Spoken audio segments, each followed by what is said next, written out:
మంచిగున్నావా బాబు? ఈ బాబాయ్ ఎప్పటి నుంచో పాల బిజినెస్ చేస్తూ ఉంటాడు.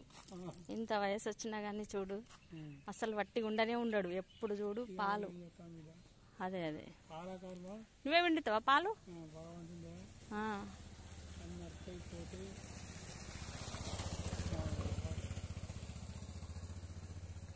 భగవంతుని నడిపిస్తాను నడుస్తాను. సాధన అవుతుందా? భగవంతుని నడిపిస్తాను.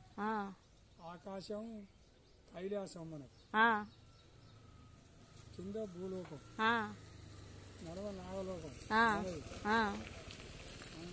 అయోధ్య పక్కన అయోధ్యకు ఉంది, కాశీ ఉంది. ఇక బ్రహ్మ వీళ్ళందరికంటే గొప్పతనం ఎవరు మన తీసుకొడితే పెద్ద అంతే. అవునా? చదువుకున్నావా బాపు? చదువుకున్నావా?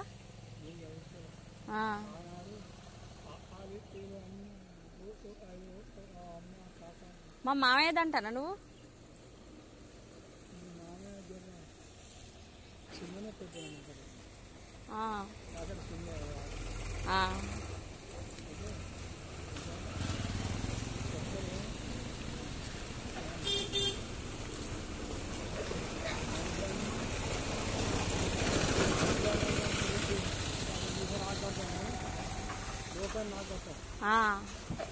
మరి చాయ్ తాగి బయలుదేరినవా?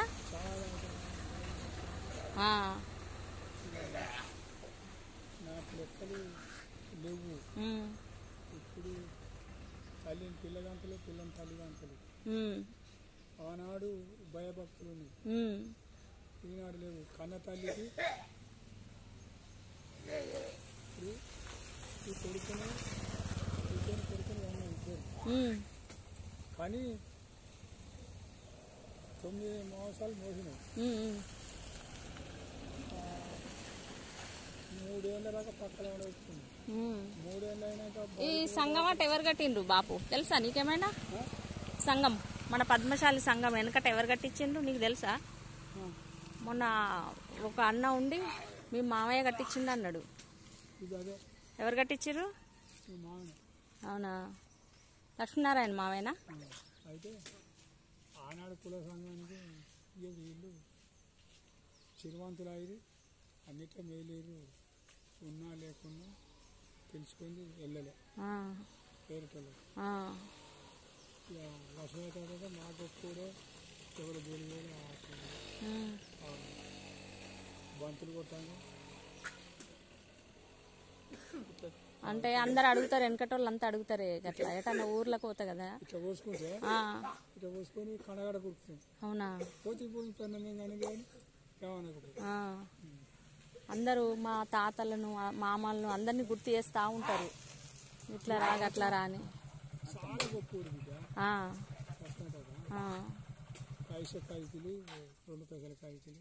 ఇగో మమ్మల్ని పిలుచు, మా అక్కేం పడేసుకొని పోవు. అవునా? ఇట్లా అంటే కప్పలు పట్టాడు బురద వస్తుంది. ఇంటికి వచ్చినాక పైస ఇచ్చేది. సరేనా?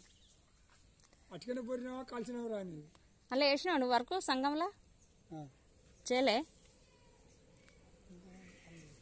బస్ వస్తుంది పోతాన్నా. బాబాయ్ జరగేది అంది అవా నాకు. బస్ వస్తుంది, ఒక సంచి అంది తమ్ముడికి ఇది.